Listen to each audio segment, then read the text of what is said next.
Louvado e exaltado seja o nome do Senhor Jesus. A Ele a honra, a glória, o louvor, a exaltação, a magnificência, porque só Ele é digno de receber. Né?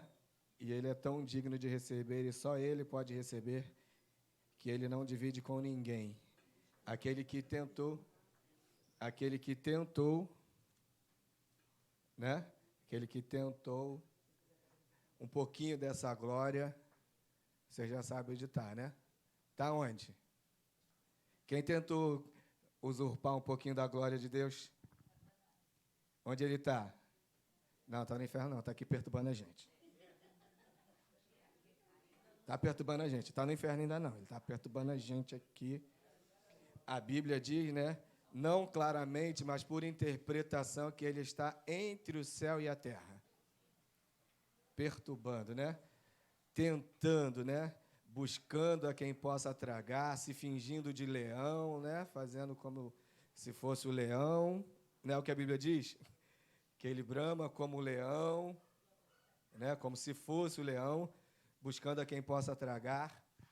Ele está aí tentando nos tirar da presença do Senhor Jesus, mas glorificamos e exaltamos o nome do Senhor, porque temos o Espírito Santo para nos ajudar, para nos consolar, para nos socorrer, para orar, né, no nosso lugar, né, falar daquilo que a gente não sabe falar, pedir como a gente muitas das vezes não sabe pedir, porque a Bíblia diz, né, que nós não sabemos pedir, orar como convém. Então o Espírito Santo intercede por nós com gemidos inexprimíveis. Bendito seja o nome do Senhor Jesus. Quando você está lá só chorando, você não consegue falar uma palavra sequer, só chora, chora, e lágrimas, o Espírito Santo está ali dizendo, Pai, não consegue falar, mas eu vou falar aqui no lugar dela, que ela precisa disso, o que ela quer é isso. Socorre. Amém? Abra sua Bíblia em Romanos capítulo 7, versículo 19 e 20. Irmãos, quem quiser fazer pergunta pode fazer, tá? É estudo. Estudo pode fazer pergunta. Pastor, você vai saber responder todas? Não. Talvez não. Provavelmente não. Mas a gente dá um jeito, a gente marca para a próxima, estuda um pouquinho, busca um pouco mais de conhecimento. Romanos 7, 19.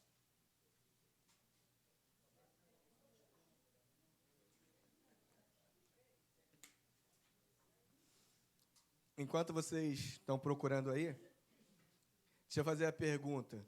Quem está cumprindo aquilo que nós colocamos na semana passada? Quem está com o papelzinho aí? Está aí dentro da Bíblia aí? Está orando? Todo dia? Todo dia, orar, apresentar a Deus. Né? E nós vamos entender um pouquinho por que é necessário fazer isso, tá bom? Nós vamos entender, vamos falar sobre isso hoje. Amém? Romanos capítulo 7, versículo 19 e 20. Eu quero pedir, vou pedir o papelzinho de alguns aí, para mim dar uma lida aqui na frente aqui. Tá bom? Quem confia de eu ler o papelzinho aqui na frente? Deus me livre, né? Tipo assim, o pecado é meu e só meu, irmão. Tá pensando o quê? Sai pra lá. Não quero compartilhar meu pecado com ninguém, não.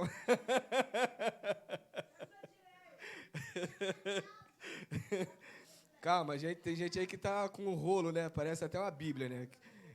Calma. Romanos capítulo 7, versículo 19, diz o quê? 19 e 20. Alguém pode ler bem alto para nós? Cadê alguém com o microfone para, quando for fazer pergunta, participar aí? Ah, já está aí? Eita, glória. Pode ler.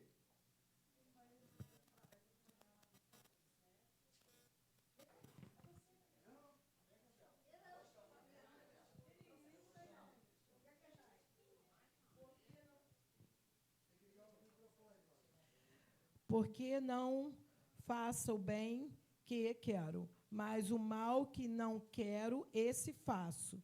Ora, se eu faço o que não quero, já não faço eu, mas o pecado que habita em mim. É aquele problema ali de trás. O apóstolo Paulo está dizendo que o bem que ele quer fazer, ele não consegue.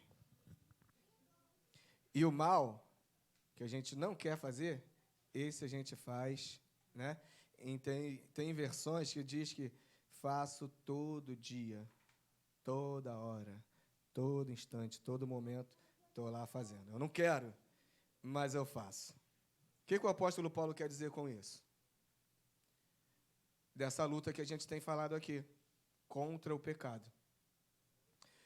Por quê? A gente aceita Jesus, entrega a nossa vida para Jesus, aí conhece a palavra, a Bíblia, que é o parâmetro, né? Como nós falamos semana passada, que é o parâmetro para nós sabermos o que é certo e o que é errado. Não foi isso que falamos? Foi isso? A Bíblia é que dá o parâmetro para nós entendermos o que é pecado e o que não é pecado. Tudo é pecado? Não, nem tudo é pecado, né? Mas a Bíblia dá parâmetro, é a Bíblia quem dita, né? E quem diz o parâmetro do certo e do errado para nós cristãos. Então o apóstolo Paulo ele diz assim, ó, eu quero fazer o bem, mas eu não faço, não consigo. Mas o mal eu não quero fazer. Esse eu faço todo dia, toda hora. Esse aí eu faço. Não é assim a nossa luta diária? A gente quer fazer o bem, quer se colocar na presença de Deus, quer se santificar, quer se entregar para Ele de corpo e alma e espírito, mas a gente não consegue. E aí a gente diz assim, eu não vou pecar, eu não vou fazer, eu não vou reclamar, eu não vou murmurar, eu não vou falar da vida do irmão, eu não vou, mas a gente consegue? Fala, pastor? Não, fala a Deus, eu não estou nem... Eu só estou falando que Deus coloca. Né? A gente luta, mas é uma luta, parece que é uma guerra perdida. Muitas das vezes a gente entende como se fosse uma guerra perdida, por isso a gente luta, e muito dificilmente a gente consegue. Por isso que a Bíblia diz, o apóstolo Pedro vai e diz assim, ó, resisti, pois, ao diabo... Está faltando alguma coisa aí.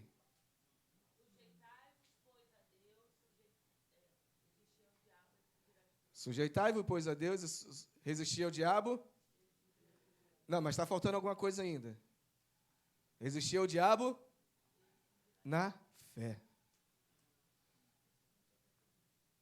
Resistir ao diabo na fé. Por que tem que resistir na fé? Por que precisa da fé para resistir ao diabo? Vamos, gente, respondam. Pode falar, é estudo, não é pregação, não. Por que precisamos resistir ao diabo na fé? Porque a fé, lá na armadura do Espírito, ela é o quê? É o escudo. Então você precisa de ter esse escudo empunhado para que você possa vencer o diabo, para que você possa resistir. O escudo é uma arma de resistência. É uma arma de defesa que você tem contra quê? Os dardos inflamados do maligno, segundo a armadura, dardos inflamados do maligno. Eu já falei sobre dardos inflamados do maligno. Vocês lembram disso? Quem estava aqui nas outras aulas, eu falei o que significa o dardo inflamado do maligno. Né? E aí a gente precisa resistir ao diabo na fé para que ele possa fazer o quê? Fugir de nós, né? Ele vai fugir. Quando nós resistimos. Por que que o diabo foge de nós? Quando nós resistimos. Deixa eu perguntar, quero que alguns me respondam. Por que que o diabo foge de nós quando nós resistimos? Por quê? Porque nós oramos. Cadê o microfone aí? Por que o diabo foge de nós quando nós resistimos? Porque nós jejuamos e oramos. Sim. E vivemos em constante oração. Como diz o coisa, é desse jeito. Não vou falar aquele negócio que eu costumo falar, não, mas é desse jeito aí. Outro. Vamos lá, deixa eu passar ali atrás. Everton. Dá lá no Everton lá. Por que o diabo foge quando a gente resiste?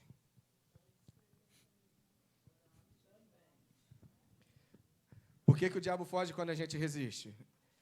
Não adianta tentar esconder a cabeça não, que eu estou te vendo, hein? Quanto mais tentar esconder, mais eu vejo. Fala aí. É porque ele disse que calado vence. Cara de pau. Por que a gente resiste o diabo e ele foge? Eu já expliquei isso aqui também, mas vamos deixar bem claro. Pode falar. Bom, então, principalmente ele foge por causa da presença de Deus, né, na sua vida, porque se você está resistindo a ele em nome de Jesus, ele não tem como continuar, persistir, porque ele vê a presença do Senhor, a sua vida no altar, a sua vida. Então, a presença de Deus, com certeza, afugenta ele. Isso aí. O diabo foge de nós quando nós resistimos, por quê? Vamos falar de tentação.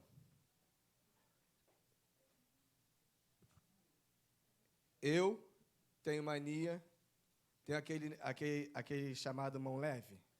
Vamos imaginar. Eu tenho a mão leve. Gostei dessa garrafa bonita. Aí o diabo fala assim, pega, tem ninguém vendo. Não posso porque é pecado. Pega, tão bonita. Esqueceram, não estão dando importância. Pega. Eu falo, não. Aí daqui a pouco eu pego. Eu resisti? Não resisti até o fim. A Bíblia manda a gente resistir até o fim. Mas quando ele fala, pega, eu não. Pega, não. Pega, não. Pega, não. Uma hora ele vai falar assim, não adianta, ele não vai pegar. Ele para de te tentar. Ele foge da sua presença, ele foge de você. Por quê? Porque ele precisa tentar outro. O diabo não é onipresente. Entenda isso, o diabo não é onipresente. Onipresente é só Deus, ele não está em todos os lugares ao mesmo tempo.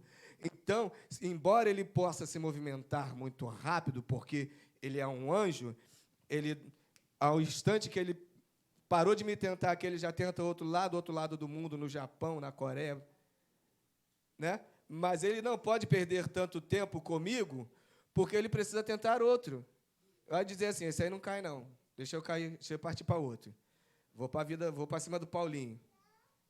Vou para outro. Paulinho resistiu, vou para outro. Então, ele vai tentando a cada um de nós para que nós venhamos cair. Por isso que a Bíblia diz para nós resistirmos. O diabo não é onipresente. Por isso que a Bíblia ainda fala assim, ainda não resististe até o fim. Se o diabo está te atormentando, te perturbando, você ainda não resistiu até o fim, não resistiu com todas as suas forças, e ele sabe que ainda tem uma chance de você cair. Pastor, é sério? É sério, é a Bíblia. Se ele ficar te tentando, continuar te tentando, perturbando, ele sabe que você tem uma chance de cair. Por isso que ele volta. Ele foge e volta. Foge, mas volta. Ele para de te perturbar aqui. Aí acabou aqui a garrafa. Não é mais a garrafa, é uma Bíblia. Rapaz, essa Bíblia da cara, com a capa do leão eu não tenho. Ele volta e vai tentar me perturbar ali com a Bíblia. Ele vai fazer assim, dia após dia, momento após momento. Por quê? Mas ele para num momento, vai embora, depois ele volta. Vai e volta. Por isso que a Bíblia diz, resisti ao diabo na fé, e ele fugirá de vós. Paz, só para fundamentar mais, não é que o diabo seja todo poderoso, ele não é. Não. Mas ele viveu o tempo todo ali te observando, ao derredor de você.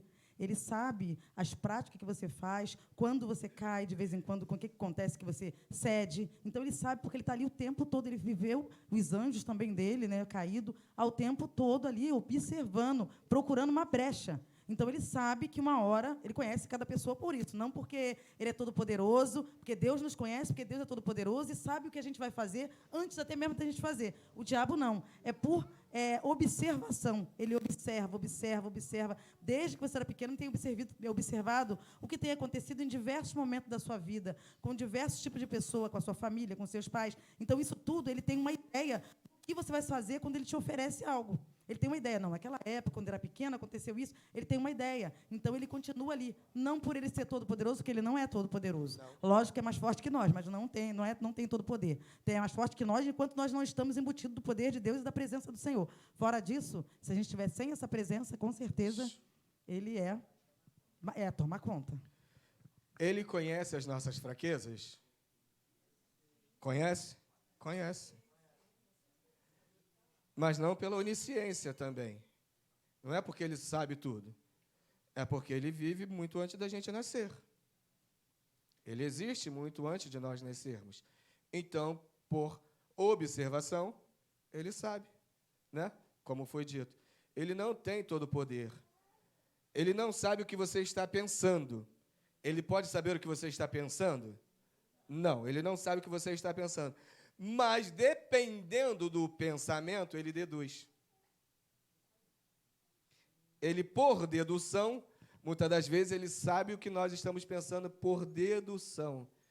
Pelo seu trejeito, pelo seu olhar, pela forma, pela sua respiração. Todas as coisas que você faz, todo o comportamento do seu corpo, muitas das vezes diz para ele o que você está pensando. Então, por isso que nós temos que purificar a nossa mente. Purificar a mente. O que é purificar a mente? Resistir todo momento, não é deixar aquele sambinha ficar aqui na mente, batendo, batendo, aquela musiquinha chata, aquele chiclete que garra, que fica aqui perturbando na mente, do nada você está aqui. Quando você vê...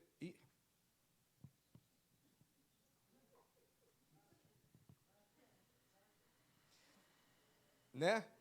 Tá aqui na boa, tá jejuando, tá no propósito com Deus. Aí vai na rua, aí passa na rua, tá.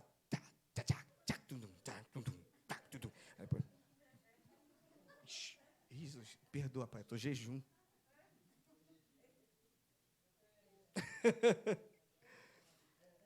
Não é?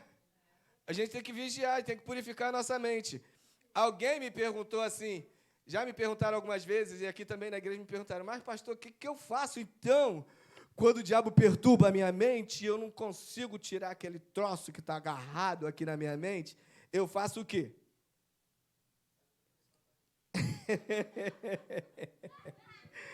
A Bíblia diz assim, que a mente vazia é o quê? A Bíblia diz, não por escritura, não exatamente assim, mas a gente vai entender, interpretando o texto, como eu já falei para vocês, a gente não pode dizer o que está escrito e o que não está, mas interpretando textos, a gente vai entender que mente vazia é o quê? Se o diabo está perturbando na mente, é por quê? Eu só falei isso porque minha mãe falava sobre isso.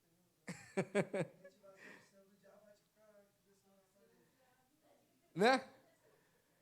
Se o diabo está perturbando na mente, é porque a mente está vazia. Quando nós nos ocupamos das coisas de Deus, a mente fica tão ocupada com isso que o diabo não consegue perturbar a sua mente. Né? Eu vivo praticamente louvor a vida inteira, o dia inteiro. Canta um hino, escuta outro, tira um solo, tira uma música, pensa no coral, pensa no louvor, pensa na ministração, e música, música, música, música, louvor, louvor, louvor, louvor. O diabo vai me perturbar com música? Dificilmente não. Até vai tentar, né? Mas quando num lapso tenta, né? Oi? Vai tentar com outros tipos, né? Com alguma música parecida, com aquela música dublê, né? Que tem as músicas que são dublê, que parece crente, mas não é. Né? Parece que é a música, e é aquelas músicas secular, que são bonitas, são boas, né? Que tem música secular, irmãos, prestem atenção. Tem música secular que não é pecado nenhum você ouvir. Por quê? Porque ela não fala mal da palavra, não fala nada contra a palavra de Deus, não ofende o próprio Deus. Essas músicas você pode ouvir. São pouquíssimas, mas pode ouvir. Mas daí você ouve uma, daqui a pouco, o que acontece? O que acontece? Vem a outra. Aí vem a outra. Você bota uma lista lá, quando acabar aquela lista, rapidamente o diabo vai fazer o quê?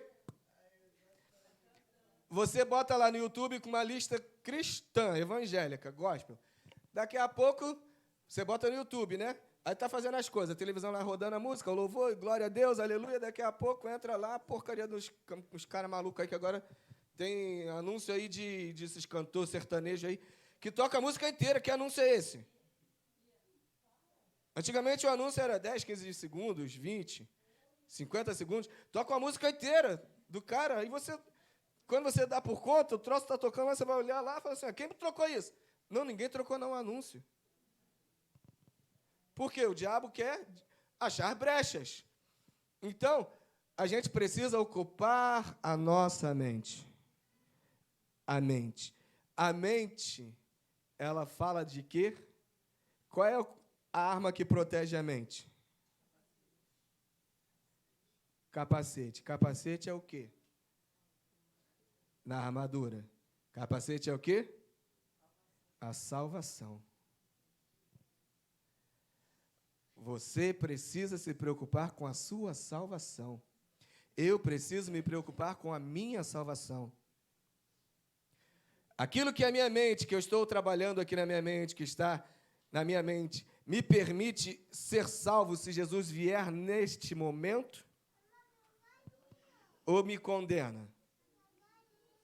Ou deixa a dúvida? Presta atenção. Eu não sei. Se você não sabe, já está condenado. Se você não sabe se aquilo te permite, se Jesus vier naquele momento, você vai ser salvo, sabe que está errado. Porque o Espírito testifica quando você está certo, quando você está direitinho. E se você já despertou algo na sua mente, é porque quem está fazendo isso? O Espírito Santo está te cobrando um posicionamento. O que acontece muito é que nós brincamos muito com o pecado, irmãos. A gente brinca de ser crente. Antigamente a gente falava que os crentes de antigamente eram fanáticos. Né?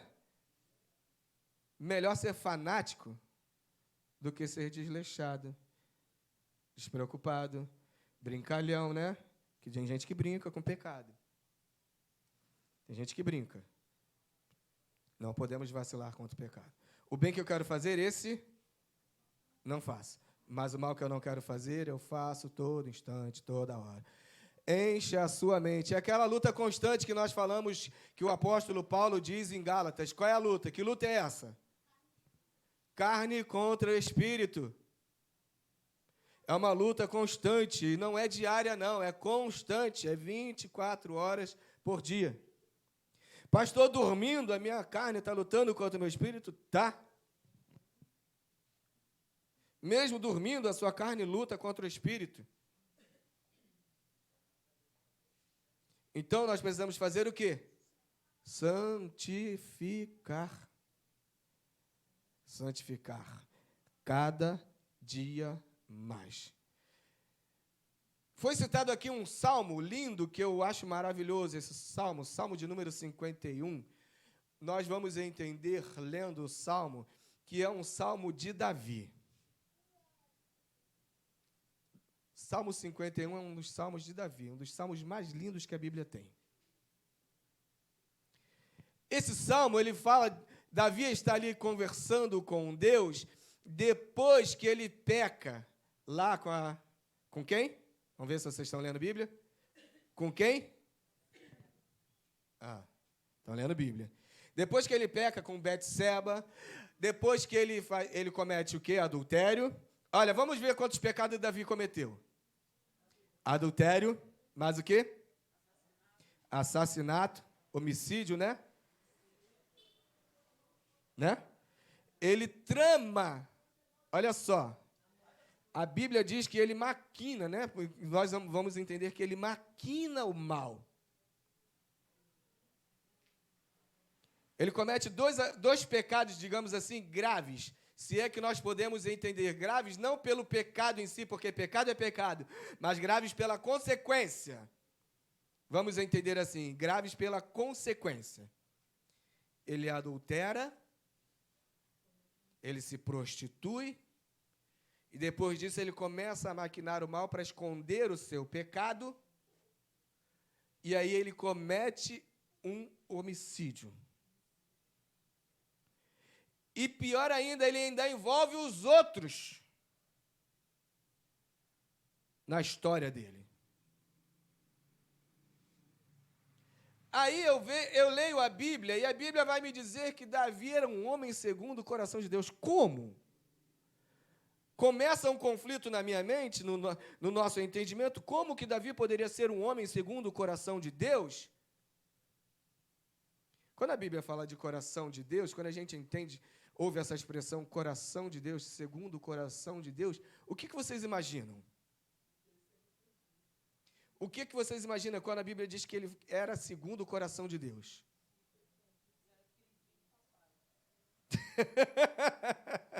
Que ele era o queridinho do papai? Que ele tinha o quê? Um coração igual ao de Deus. O coração de Deus é puro. Um homem segundo o coração de Deus, vamos entender que é um coração puro, um homem que é justo, um homem que é honesto, né?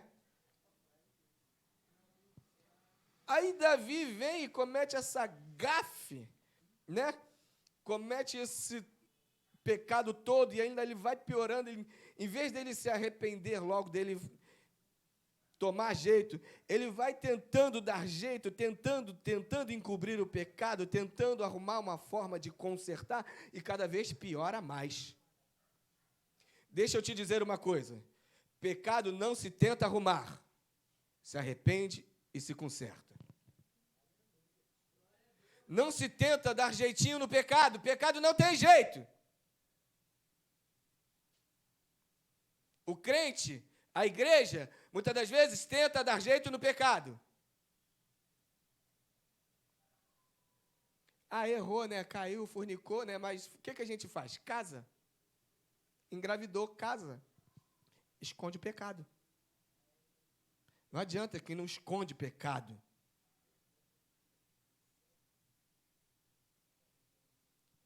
Vacilou com papai e mamãe, faz o quê? Mente. Vamos omitir. Vamos esconder. Vamos... Porque se mamãe não sabe a verdade, mamãe não me bate, não me bota de castigo. Se papai não sabe o que eu fiz, como é que ele pode me cobrar? Como é que ele pode me bater? Como ele pode me castigar? Então a gente tenta o quê? Dar jeito no pecado. Pecado não tem jeito, pecado não se dá jeito. O único jeito para o pecado qual é? O sangue de Jesus Cristo. Deixa eu dizer uma coisa aqui que muita gente erra. O sangue de Jesus não é para expulsar demônio. Tem gente que diz para o demônio, o pessoal está endemoniado, sai. Tem que sair como? Nome de Jesus. Aí alguém diz assim, o sangue de Jesus tem poder, o sangue de Jesus te repreenda. Não. Não é bíblico. Sangue é para perdoar pecado. Ele tem que sair no nome de Jesus. Se o nome de Jesus não está resolvendo, a culpa é do nome? A culpa é de quem? A culpa é minha. Se eu chamo pelo sangue, pelo nome de Jesus e ele não sai, a culpa é minha. Qual é a culpa que eu tenho? Tem rabo preso. O problema é que tem crente com rabo preso querendo se mostrar. Quando você peca, você fica com o rabo preso com o diabo. Entenda isso. Pastor, essa palavra é dura. Se não está gostando, o que Jesus disse? Microfone ali. Bora, meu filho, presta atenção.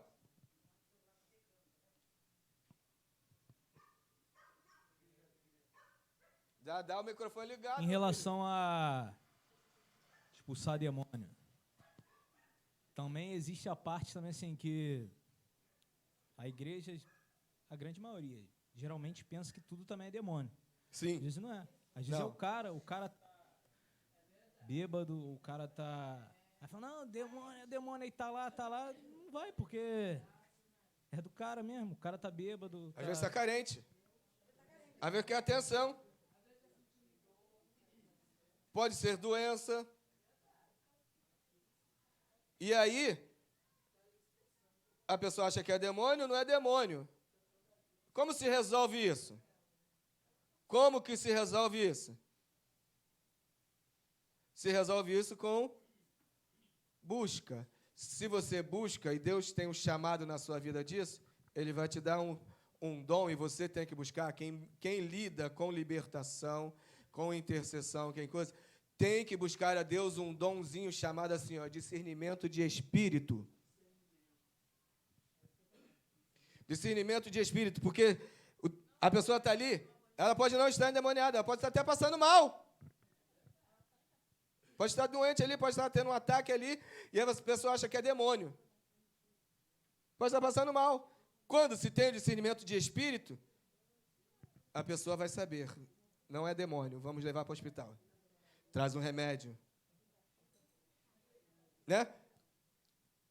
Se for bebida, se for coisa, tem que ter discernimento de espírito. O discernimento de espírito vai mostrar, abrir a sua visão e vai fazer você entender que aquilo não é para ser expulsado, é para ser tratado. Demônio a gente expulsa, o restante a gente trata. Discernimento de espírito com o rabo preso, tem?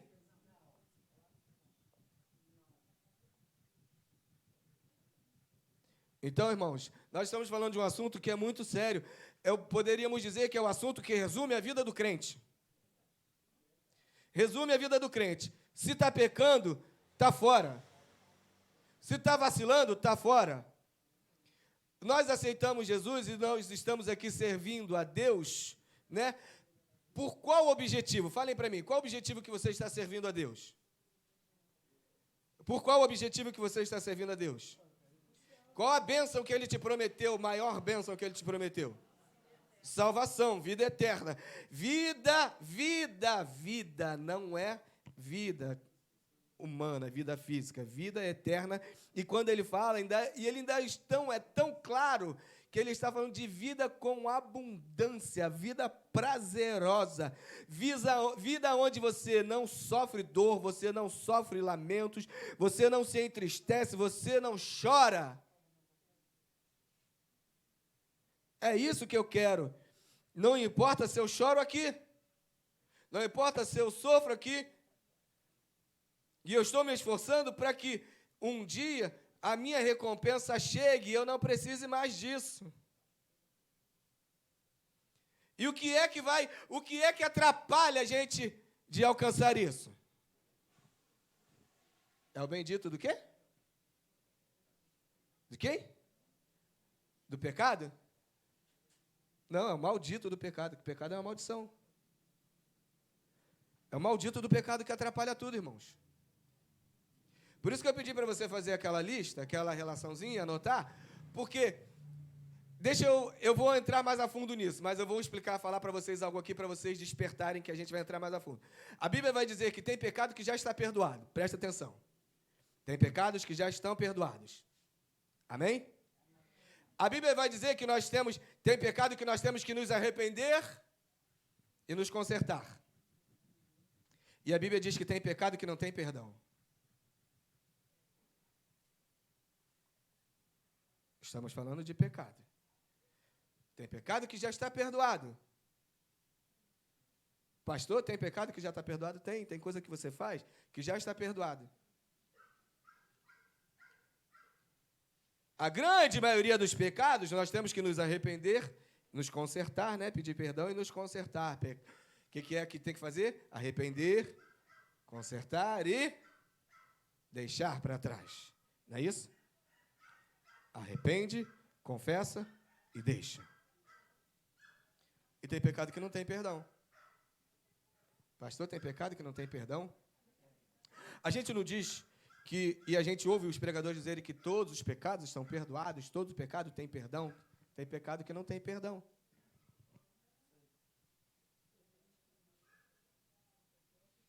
Tem pecado que não tem perdão. Pastor, e como é que a gente vai entender isso? Nós vamos entrar mais a fundo nisso. Explicar bem detalhadinho. Então, você precisa dar prosseguimento nesse estudo. Não falte. Como a gente está falando de Davi. Davi faz isso tudo e depois ele vai, quando ele recobra a sua consciência, porque não tinha Espírito Santo derramado naquele tempo, porque o Espírito Santo foi derramado depois que Jesus Cristo morre na cruz do Calvário e que ele cumpre todo o seu ministério aqui na terra. Depois dos 40 dias ele sobe e aí ele diz: eu vou, mas não vos deixarei órfão, vos enviarei outro Consolador. E aí os discípulos ficam reunidos como Jesus manda eles ficarem reunidos até que o Espírito Santo desce. E é ali o Espírito Santo é derramado na sua plenitude. Antes nós vivíamos, digamos assim, descargas, né, para a gente entender um pouquinho. Descargas de poder, descargas de unção do Espírito. Só para a gente entender. O Espírito Santo vinha, pum, fazia alguma coisa e... Alguma coisa? Né? Porque o Espírito Santo sempre atuou desde o começo. Mas ele não era o tempo dele, não era a dispensação dele. Então, ele vinha, atuava e voltava. Atuava e voltava. Agora, ele está derramado. Agora, ele foi derramado na íntegra, na sua totalidade. A gente fica buscando assim: Senhor, me dá porção dobrada. Porção dobrada de quê? Porção dobrada de quê? Do Espírito? O Espírito é derramado na plenitude. Que porção dobrada é essa que você quer? Não tem porção, você pega, só toma posse. Ué? Você é só tomar posse, o Espírito está derramado, então toma posse. Ah, por que eu não tenho o Espírito Santo? Me pergunta? O Espírito Santo, como a gente diz, como diz o nome, é o quê? É como? É o quê? Não ouvi, é o quê? Combina com pecado? Combina com rabinho preso? Combina com coisinha escondidinha? Então, irmãos, é vida no altar. Vida no altar é que faz a diferença. Pode falar. Só queria voltar aqui na carne. Porque, às vezes, muita gente entende o que é, mas muita gente não entende. Pensa que a carne que a gente deve detestar é essa aqui, é o nosso corpo, é aqui, essa carne aqui. Não é essa carne. O que eu quero dizer com isso? É que as pessoas, às vezes, pensam: mas eu estou nessa situação, eu não sei por quê, por causa disso, daquilo que eu peco por causa disso, daquilo outro. Não importa. A primeira coisa que aconteceu na nossa vida não foi a maldição, foi a bênção. O Senhor, Ele deu a imagem dele e semelhança para a gente. Então, a primeira coisa foi a bênção. Mas a carne começou a ser assim mediante ao pecado. Porque Deus botou 2 árvores lá no jardim. Falou assim: ó, nessa aqui não pode comer, não pode tocar, não pode comer. Aí a humanidade foi toda para aquela árvore tocar. Por que a humanidade foi para aquela árvore comer do fruto daquela árvore? Porque desde do Éden, o que chama a atenção do homem não vai dizer que é mentira, porque a pessoa sincera vai dizer: é tomar o lugar de Deus, é ser como Deus. Então, a serpente, ela aguçou só essa vontade. A vontade de fazer para ser. A gente fazer algo para ser. Sendo que Deus já tinha dito, porque nós temos a imagem e semelhança deles, Nós somos o que Deus diz que nós somos. Aí daí nós fazemos. Só que a serpente incutiu na nossa mente da humanidade que nós precisamos fazer para ser. Então, por isso que vem esse pecado todo, porque nós fazemos tantas coisas para ser reconhecido, para ser alguém, para se amostrar, para falar mal do outro, para tantas coisas. Porque a serpente lá no Éden falou isso. E isso é o mal da carne, é o pecado original, é o mal que a gente tem, porque a nossa carne ela não se converte, dali a gente adquiriu isso, adquiriu esse coração caído. E coração caído é só Jesus para trocar, não tem psicólogo, não tem médico, não tem nada. Não tem. Coração caído é só o sangue de Jesus que nos dá um novo coração. Foi a morte de Jesus na cruz. E o que nós temos que entender hoje é que nós precisamos ir para aquela, nos sentir representados naquela cruz. Porque assim a gente não vai ter vontade de pecar, de errar, ou vai sustentar, está passando alguma consequência de algo que aconteceu. A gente vai sustentar ali, vai sofrer ali, sabendo que há uma recompensa. Não a culpa é de Deus, não, a culpa é nossa. Então, a gente sabe que há uma recompensa. A gente tem a vida toda, a humanidade está tentando tomar o lugar de Deus. A vida toda, a gente está tentando tomar o lugar de Deus. Então, é isso que acontece na nossa vida. A nossa carne, ela grita o tempo todo, ela não se arrepende, ela não se converte. Não adianta dizer que a minha carne é convertida, que não converte. Mas essa aqui, não, essa aqui a gente tem que cuidar. A gente tem que cuidar de corpo, alma e espírito, não é assim que o apóstolo fala? Então, essa aqui nós temos que cuidar dela, nós temos que ir ao médico, ver o que está acontecendo no nosso corpo por dentro. Tal. Essa carne é o pecado original, foi uma marca que ficou em nós, que fez com que o nosso coração ficasse caído. E se não houver essa troca desse coração, não adianta, nós vamos continuar ali pecando, porque a intenção da serpente naquela época era despertar isso, a gente fazer para ser. Sendo que, na verdade, nós somos. Nós somos porque Deus disse que nós somos. Então, se Deus diz que nós somos, aí sim nós vamos fazer. Então, é exatamente isso. A carne, para nós podermos entender melhor, né, nessa briga, né, carne, por quê?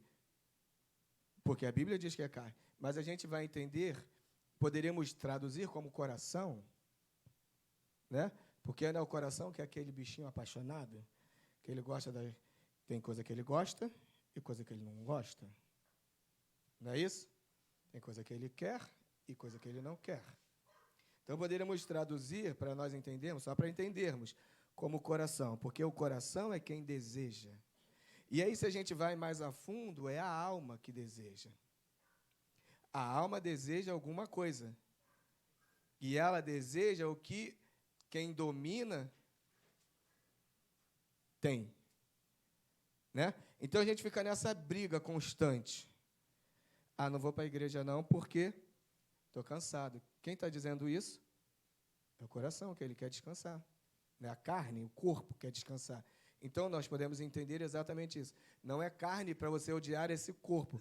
Aí pega e mutila, porque tem gente que entende que tem que mutilar o corpo, fazer sacrifícios, porque tem muitas seitas que diz isso, né? Que você mutila o corpo, chicoteia o próprio corpo, e não sei o quê, e paga promessa de joelho, e fica não sei como, e faz não sei o quê, faz isso, faz aquilo, se corta. Não, isso não. Você precisa entender que, quando a Bíblia fala de carne, é tudo aquilo que busca os desejos e os prazeres humanos. Os prazeres deste mundo, que são contrários ao que a Bíblia nos ensina a fazer e a praticar. Voltando a Davi. Davi, um homem segundo o coração de Deus, comete todo aquele erro. Aí vem o profeta e fala com ele. Ele está tão entorpecido pelo pecado, ele está tão cauterizado pelo pecado, porque o pecado cauteriza a nossa mente, ele cauteriza o nosso coração, ele cauteriza a nossa carne, que a gente não se dá conta mais que estamos errando. Quando ele caiu com Betseba, ele se deu conta que errou. Se deu conta ou não deu? Deu conta que errou. Vamos lá, vamos encobrir isso. Mata o marido. Qual é o nome do marido? Quê? Eu escutei não sei o quê. El? Vigia aí, irmãos. O pecado é Urias. O homem é Urias. Um dos valentes de Davi, um dos comandantes de Davi, né? Dos valentes, não comandantes, dos valentes de Davi. Ele manda matar um dos seus valentes, um dos seus melhores soldados, para encobrir o seu pecado. E aí ele comete isso, aí, beleza. Pecado encoberto. Agora eu posso casar com Betseba, porque eu sou o rei. Posso tomar ela para mim e ninguém vai saber de nada. Ninguém vai ficar. Mas Deus manda o profeta. Aí o profeta, através de parábola, fala com ele. E aí o que ele diz? Mata esse sujeito. Pega ele e acaba com a vida dele, porque não pode fazer um negócio desse. Um homem desse tem que sofrer retaliação, ele tem que ser condenado e tem que ser morto. Aí o profeta diz para ele assim: é você. É você esse homem. Aí ele recobra a consciência, porque antes ele estava cauterizado pelo pecado. Quando você peca que você não tem mais, não te incomoda mais, é porque o pecado te cauterizou. E como a gente tem pecado cauterizado? Como a gente tem pecado cauterizado, não tem? A gente faz um negocinho, a gente... Antigamente incomodava, agora não incomoda mais não. Já até acostumei. Já dei um jeitinho aqui, acostumei. Eu só falo só assim: Deus me perdoa, mas... Está cauterizado. Pecado cauterizado tira a sensibilidade do espírito. O espírito vai falar e você não vai ouvir. A primeira coisa que o pecado faz é ensurdecer o homem. Porque o Espírito Santo vai falar e ele não vai ouvir. Porque quando o homem peca, o Espírito Santo fala: epa,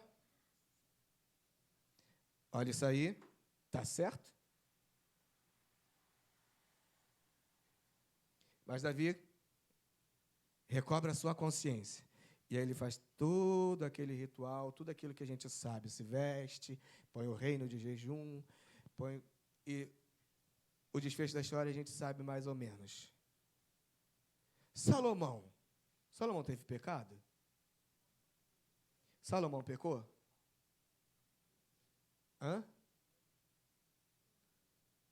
Salomão pecou?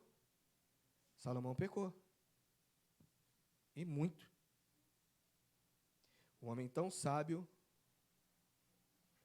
com um reino tão lindo, um reinado lindo, lindo, invejado no mundo inteiro. Um reinado invejado no mundo inteiro. Salomão erra, e erra muito. Salomão erra demais. Para a época dele, é dizer que ganhou o mundo inteiro e perdeu a salvação, né? Para a época dele. Exatamente. Jesus diz isso, né? Que adianta ganhar o mundo inteiro e perder a sua própria alma? Salomão ganhou o mundo inteiro. A rainha de Sabá, irmão. É que muitas vezes a gente lê a palavra, lê as coisas e a gente não entende. Eu costumo dizer que a gente precisa entender o texto, o contexto, né? A contemporaneidade, a geografia, tudo daquele tempo, para a gente poder entender. Antes de Salomão, antes do reinado de Salomão, a rainha de Sabá era a maior de todas. Era a maior de todas. Ela que era aquela que todo mundo falava: quero ser igual a rainha de Sabá. Queremos ter o reinado igual ao do reino de... Né? Aí vem Salomão, jovenzinho, tinha nada, experiência nenhuma, pede sabedoria a Deus. Quando Deus pergunta para ele o que dá, o que vai dizer, o que ele quer sabedoria. Deus dá sabedoria, e o seu reinado começa a crescer, começa a frutificar, e ele vai, que chega a dar inveja no mundo, e ele torna-se o maior reino da terra. E aí peca, mas horrendamente, erra o caminho, erra o alvo, ele erra tudo. Ele erra o caminho, erra o alvo, pega a concubina, porque a Bíblia diz que não era, ele sabia que não podia misturar, que se ele quisesse casar, ele como rei poderia ter quantas mulheres ele quisesse. Como rei, como costume da época, ele poderia ter quantas mulheres que quisesse, mas que fossem do próprio reino. E a Bíblia vai dizer que Israel tinha as mulheres mais lindas, mais formosas. Para que ele vai buscar lá fora? E ele vai errando o caminho. Ele consulta a sacerdotisa, ele erra na idolatria, na feitiçaria. E ele vai se afundando no pecado de tal forma que, se a gente for enumerar aqui, irmãos, é muita coisa. E aí ele vive. E aí chega no final da sua vida, ele escreve Provérbios. Provérbios foi escrito no final da vida de Salomão.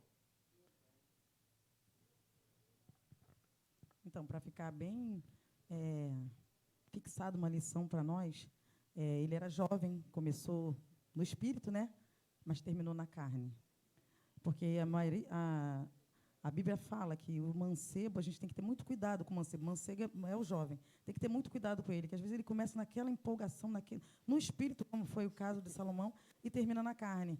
E eu não nasci evangélico, então nós começamos na carne, mas precisamos terminar no espírito.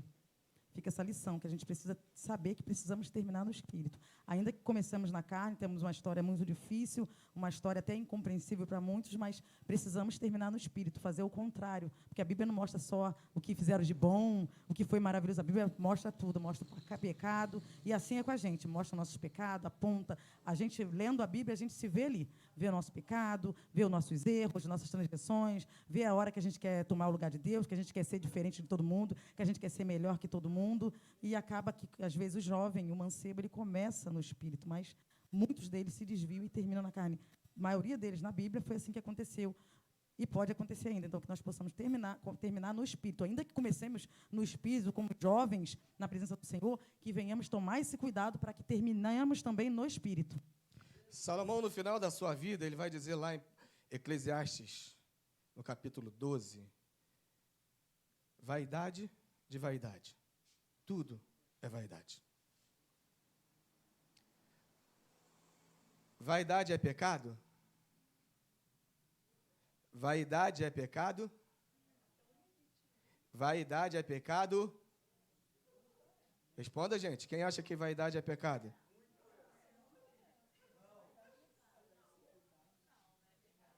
Ciúme é pecado? Não. Vaidade não é pecado. O pecado é viver na vaidade. Ciúme também não é pecado.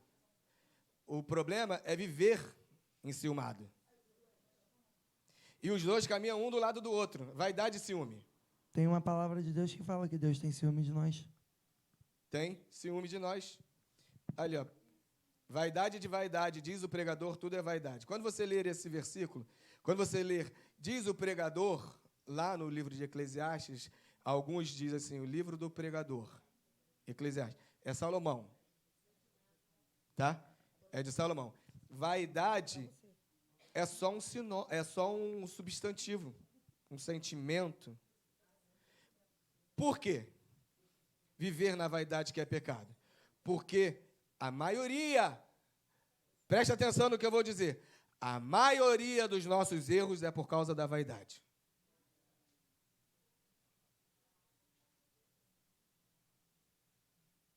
Deus fala assim,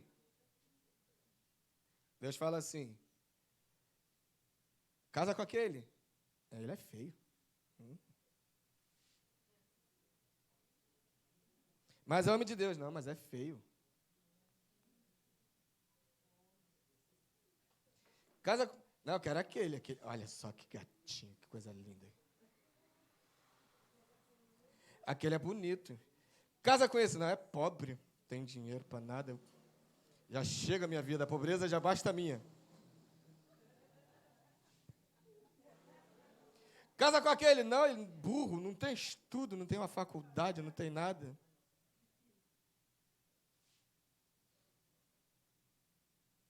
Deus fala para você uma coisa, você quer fazer outra. Você fica brigando com Deus. Por conta de quê? Da vaidade. É só porque você tem o prazer de desobedecer? Não, é por causa da vaidade. Porque eu quero ser o melhor. Eu quero ser o melhor. Eu quero estar no lugar da pastora, eu quero estar no lugar do bispo, eu quero estar no lugar do cantor, eu quero estar no lugar do coisa. Eu canto melhor, eu faço melhor, eu posso fazer melhor. Se eu tivesse ali, se eu fosse, rapaz, se esse microfone tivesse na minha mão em vez de na mão do pastor Roberto, ia ver como é que esse negócio ia pegar fogo. Deixa a galatixa ali, gente. Deixa a galatichinha ali, Deixa a galatixa ali, fica tranquilo. Calma. Deixa ela quietinha lá, ela não cai não. Cai não. Então, entenda uma coisa. Tudo é por causa da vaidade. Eu quero ser melhor que fulano. Eu quero ser melhor que meu pai. Eu quero ser melhor que minha mãe. E meu pai e minha mãe sabem de nada. Quem sabe sou eu. Eu sou melhor, sou mais inteligente. Meu pai e minha mãe nem estudaram. Eles sabem o quê? São analfabetos. Eu que já estou estudando aqui, já tenho faculdade e coisa. Eles sabem o quê? Quem sabe sou eu. É vaidade. Tudo é vaidade. A gente vai comprar uma roupa. Qual que você quer comprar? A melhor. A mais cara. Tem dinheiro para isso? Mas tem cartão. Cartão parcela em 10 vezes, sem juros. Aleluia, glória a Deus. Bendito seja o cartão.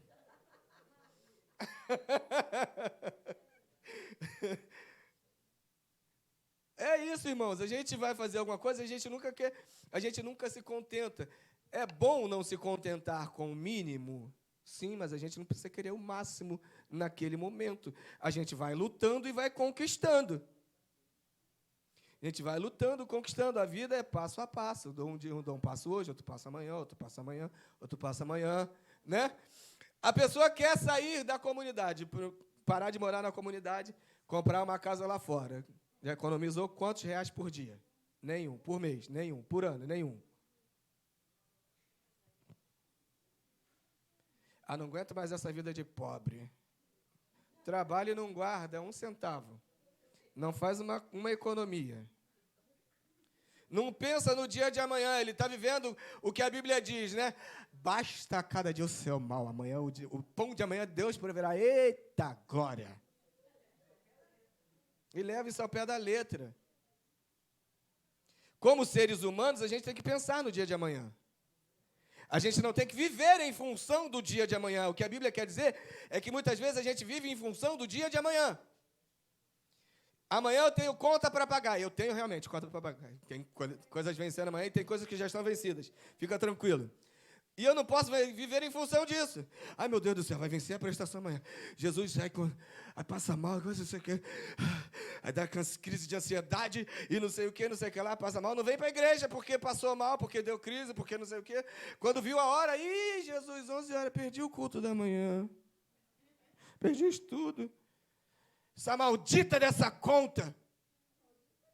Quem fez a conta não foi. Então, a gente tem que parar com esse negócio de achar que a gente não pode ser vaidoso. A gente pode ser vaidoso. Não podemos viver na vaidade. Sim. Microfone. Microfone! Ei, pastor, você estava falando sobre Salomão. Essa palavra aí, ela diz um pouco sobre o que Salomão passou, né? As escolhas que a gente faz na vida. Uhum. E esse livro de Eclesiastes fala muito sobre o arrependimento dele. Sim. É. Um livro excelente para ler. Pode ler? Pode ler essa... Pode. E apliquei o meu coração a esquadrinhar e a informar-me com sabedoria de tudo quanto sucede debaixo do céu. Esta enfadonha ocupação deu Deus aos filhos dos homens para nela os exercitar. Atentei para todas as obras que se fazem debaixo do sol. E eis que tudo era vaidade e aflição de espírito. Aquilo que é torto não se pode endireitar. Aquilo que falta não se pode calcular. Falei eu com meu coração dizendo, eis que eu me engrandeci e sobrepujei em sabedoria a todos os que houve antes de mim em Jerusalém. E o meu coração contemplou abundantemente a sabedoria e o conhecimento. E apliquei o meu coração a conhecer a sabedoria e a conhecer os desvarios e as loucuras. E vim a saber que também isto era aflição de espírito. Porque na muita sabedoria há muito enfado, e o que aumenta em conhecimento aumenta em dor. É isso aí. Disse eu no meu coração, ora vem, eu te provarei com alegria. Portanto, gozo o prazer, mas eis que também isso era vaidade. Ao riso disse, está doido, e da alegria, de que serve esta? Busquei no meu coração como estimular com vinho a minha carne, regendo, porém, o meu coração com sabedoria, e entregar-me à loucura, até ver o que seria melhor que os filhos dos homens fizessem debaixo do céu, durante o número dos dias de sua vida.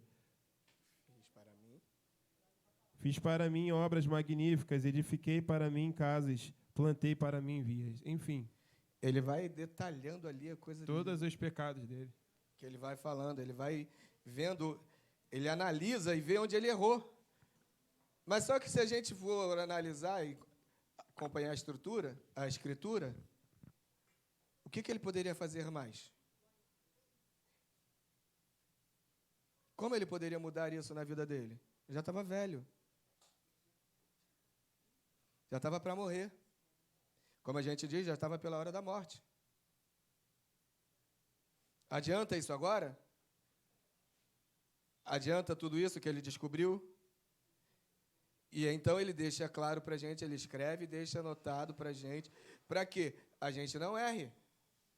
Para a gente não caia nessa mesma história dele, nesse mesmo erro dele, nesse mesmo caminho que ele tomou. Porque tudo para ele era vaidade, ele queria ser o melhor.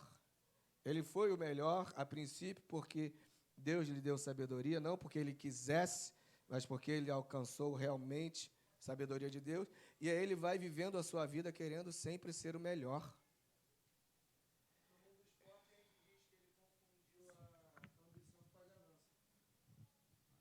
É por aí. Você querer ser o melhor, beleza. Você pode querer ser o melhor? Eu posso querer ser o melhor? Posso ou não posso? O homem, qualquer um, pode querer ser o melhor naquilo que faz, naquilo que pretende, naquilo que desenvolve. Mas o melhor para quê? Por que é que você quer ser o melhor? Aonde isso vai te levar? Você quer ser o melhor para honrar o nome do Senhor? Você quer ser o melhor para poder dar um bem melhor para a sua família, né, para os seus filhos, para a sua herança? Você quer ser o melhor para quê? Para que a sociedade possa ver. Ou para que o outro do teu lado sinta inveja. Morra. Morra. Invejosa, morre. Tem uma pregação. Tem uma pregação que um pastor ele falou assim: você quer saber se o que você tem é de Deus?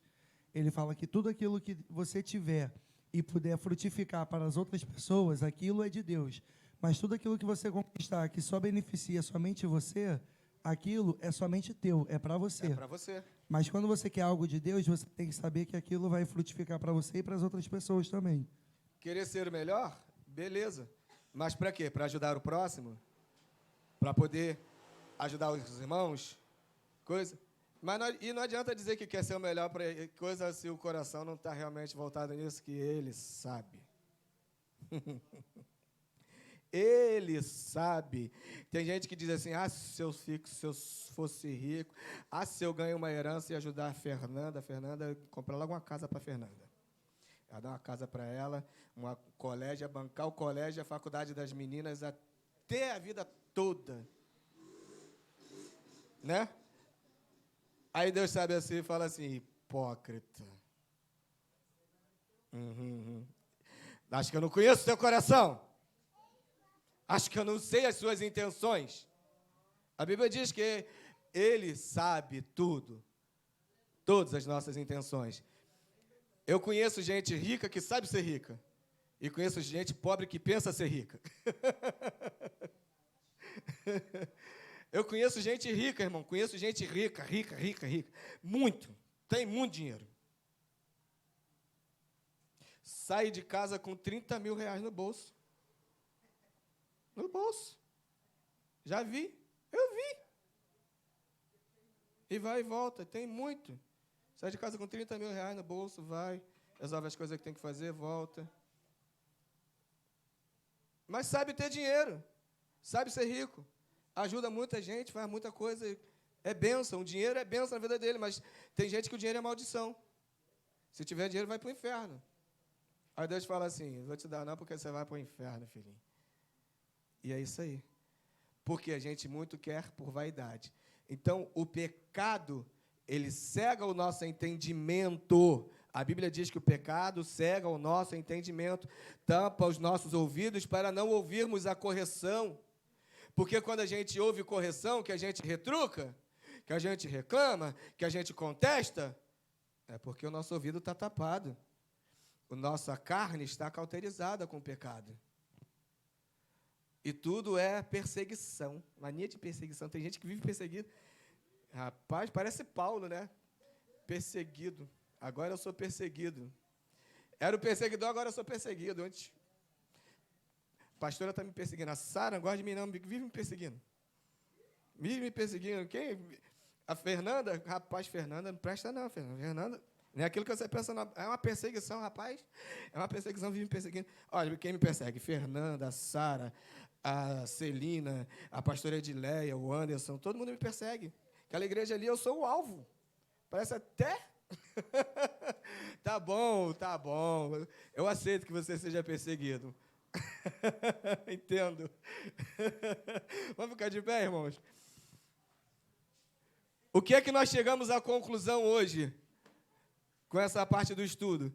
É que o pecado ele vai nos cercar todo um instante, todo momento. E a nossa luta contra ele é... Como? A luta contra o pecado é constante. Todo um instante a gente luta contra o pecado. Luta. E qual o segredo para vencer? Resistir. Resistir o diabo para que ele possa fazer o quê? Assim, aí, rapaz, para de me perturbar, vai perturbar o Vinícius. A Vinícius fala assim, para cima de mim não, passa para outro e não quero de volta. Amém, irmãos? Vamos orar, né? Agradecer ao Senhor por essa manhã abençoada. Eu queria chamar aqui a diaconisa Sara para orar. Glória a Deus.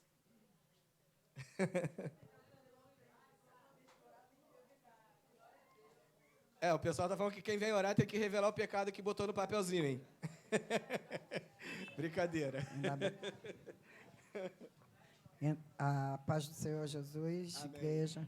Ainda bem que eu não vim no dia do papelzinho. Ainda tem que fazer. Quem não fez o papelzinho, faz aí. Esse papelzinho é para você anotar aquelas suas fraquezas, aquele pecado, aquilo que te incomoda demais e que muito te afasta da presença de Deus e que você luta contra e não consegue vencer. Anota isso no papel, põe dentro da sua Bíblia e todo dia você ora apresentando isso a Deus. Amém? Senhor, meu Deus, meu Pai, hoje aqui na sua presença, Senhor, mais um dia de entendimento, de sabedoria, Pai. Senhor, muito obrigado por esse estudo, muito obrigado pela palavra do pastor Roberto, por tudo que foi dito, que foi ensinado, pelo que o Anderson falou. Muito obrigada, é muito sábio. É o Eclesiástico, eu adoro ler, repito sempre, porque é muito sábio na nossa vida. Pai amado, Pai querido, nos guarda, nos protege de todo mal, de toda inveja, de toda vaidade, de tudo aquilo, Senhor, que vem nos tirar, Senhor, da sua presença. Senhor, deixa os nossos ouvidos bem alertos, Senhor, para que podamos ouvir o que o Senhor quer que o Espírito Santo nos entregue. Aleluia! Ô, Pai amado, Pai querido, é todos os dias, quando eu acordo, eu lhe peço isso. Senhor, que o Espírito Santo venha me ensinar cada vez mais, Senhor. Porque todos os dias nós temos o que aprender, o que saber, porque nada somos, nada sabemos e nada temos. Sim, Deus. Temos a presença do Senhor nas nossas Aleluia. vidas. Por isso eu lhe agradeço. Nos guarda, nos leva debaixo de suas asas, Senhor. Sim. Nos proteja de todo mal, de toda arrogância, de Sim, toda Pai. a fúria do inimigo, Pai. Guarda o meu ministério, guarda os meus pastores do meu ministério, Senhor. Minhas pastoras, todos nós, membros na sua presença, Pai. Desde já eu lhe agradeço. Em nome de Jesus, amém. Que o Senhor te abençoe e te guarde. Que o Senhor faça resplandecer a luz do seu rosto sobre ti e tenha misericórdia de ti. Que o Senhor sobre ti levante o seu rosto e te dê a paz, hoje, amanhã e para todo o sempre.